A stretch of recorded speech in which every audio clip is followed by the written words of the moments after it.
Ladies and gentlemen, welcome to Courtside Talks and yet another video. My name is Stefan and today we have witnessed history. The Cubanos have beat the United States of America in basketball for the second time. Now, this is in a competition called the FIBA AmeriCup Qualifiers 2025, where national teams from North and South America play for the AmeriCup, which is going to be held in, obviously, 2025. So we're talking about national teams: USA, Canada, Mexico, the Bahamas, Puerto Rico, Costa Rica, Brazil, Paraguay, Argentina, Venezuela, Colombia, and so on and so on. And amongst all of them, we have Cuba. Now, for all the teams that I've missed to mention, like Chile, Nicaragua, Dominican Republic, Uruguay, and so on, I'm very sorry. I just can't remember you all. There's so many countries. Imagine if I had to do that for every single country.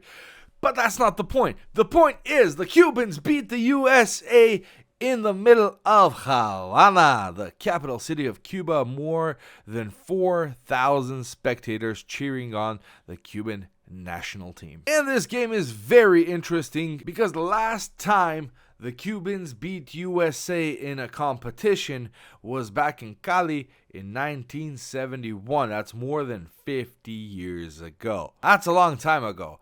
And the total score between these two national teams is 22-2. So that means Cubans won twice. Once yesterday and once back in 71. Cubans are especially good in a lot of other things. For example, amateur boxing. They're amazing. They had great boxers throughout their life.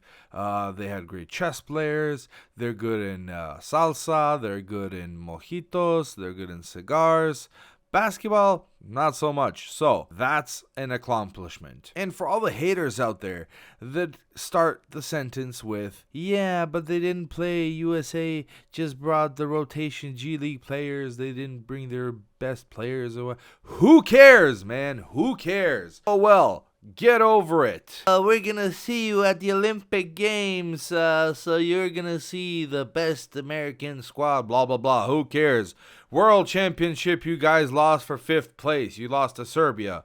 Now you lost to Cuba. You lose. You're human. It's okay to lose. You're not the best in everything. I'm not saying the NBA doesn't have fantastic players, which would probably, and I'm saying probably because, well, we got yet to see what's going to happen in the Olympic Games, but probably will win the Olympic medal, and they have the best chances to do so, and they have the most amazing players. But then again, guess who's your MVP? A non-American player. Guess who was your MVP before that? A non-American player. Guess who was your MVP before that? It just keeps on. Guess who's your best candidate for an MVP this year? Yeah, you guessed it right. A non-American MVP player. So what does that tell you? You gotta work hard. You gotta work harder, bro. Cuba beat USA 81-67. Even though they lost the first round to the United States 100-79, they tightened their defense. They were very efficient from the field, especially from the free throw line. They almost had 90% from the free throw line, and they were able to beat the United States. First half, 41-32, Cuba leads, 9 points. Second half, 40-35. Add another 5 points to that, and you got the 14 lead in total, 81-67. Now watch this, let's get to the stats. Even though the Cubans had less rebounds and less offensive plays than the United States. The United States had 70, Cubans had 64. The United States had 45 rebounds, the Cubans had 38. But then watch this. The Cubans had 18 assists. The U.S. team only had 10. The Cubans were shooting 5 from 18 from the three-point line. The Americans were shooting 1 from 16. The Cubans had almost 90% free throws, 22 from 25. The Americans had 16 from 21. 2 players got ejected, and the Cubans just were the better team.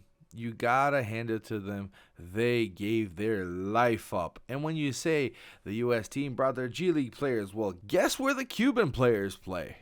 Guess what leagues they play in? Since the NBA is the top league, the G League must be the second one, or whatever you want to call it. It's still probably better than 90% of the leagues in the world. But guess where the Cubans play? They only have one player, solo uno player that doesn't play in the NBA because they have 0 players in the NBA, but that plays in the EuroLeague, which is considered to be the best competition league in Europe. But then again, you guys want to say, yeah, but the NBA is better, Europe is shit, blah, blah, blah. And then you have Giannis, Jokic, and Doncic being your MVPs, and Embiid, which is also from France, but that's a whole different story. Doesn't matter. Anyway, Hasiel Rivero, the only player from the EuroLeague playing for Maccabi Tel Aviv from Israel and previously playing for Valencia, is the only player in the EuroLeague playing for Cuba. 1993, 30-year-old Rivero, born on Halloween, was very frightening for the U.S. G League rotation blah blah blah squad. And to help him out with that, we had Pedro Bombino playing for Union de la San Guillermo in Argentina. I swear to God, if any of you watching can even find the city of San Guillermo in Argentina, I will shut down my channel. So that's how good the Cuban squad is when you say, but the U.S. only have the EuroLeague, blah, blah, whatever. These guys won. They gave their hearts. So their most efficient player, Pedro Bombino, coming off the bench and dropping 19 points, with Hasiel Rivero with 11 points and 9 rebounds, were the top 2 most efficient players on the team.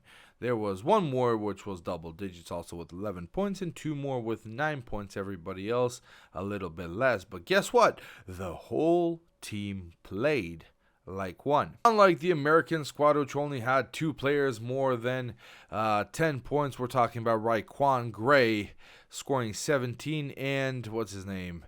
Jamius, I don't even know how, Jamius Ramsey scoring 14. Ramsey also shooting 0 for 6 behind the 3-point line. So, bro, you tell me what's going on. The only thing I don't like when talking about the U.S. squad in basketball is the excuses. The sore losership, I don't even know if that's a word, sore losership of when losing a game, always having an excuse. Bro, if you don't care about the competition, then why the hell do you even play? You care enough to play, but then again, when you lose, it's all like, we lost, we don't care, it's unimportant, blah, blah, blah, Olympic Games, whatever. Anyway, that's the thing I don't like. Not about the U.S. squad. It's actually about every single squad and every single game having an excuse for why you lost. You lost because you played shit, and that's it. Better luck next time, bro. And for my Cubanos, light up a cigar because you deserve it. To keep things short, I hope you guys enjoy this video as much as the Cubans enjoyed beating the United States of America in basketball. And in the comment section below, just leave how many players from the G League you actually know compared to how many players from Cuba you actually know. And I just told you about Rivero, so you can't put that in. Everything else, don't forget to subscribe to the channel. Don't forget to like this video. And I'll see you in the next one, which will be very, very shortly because we have a lot of surprises to come up. My name is Stef, and I hope you like this video and have a wonderful, wonderful day. See ya. Bye.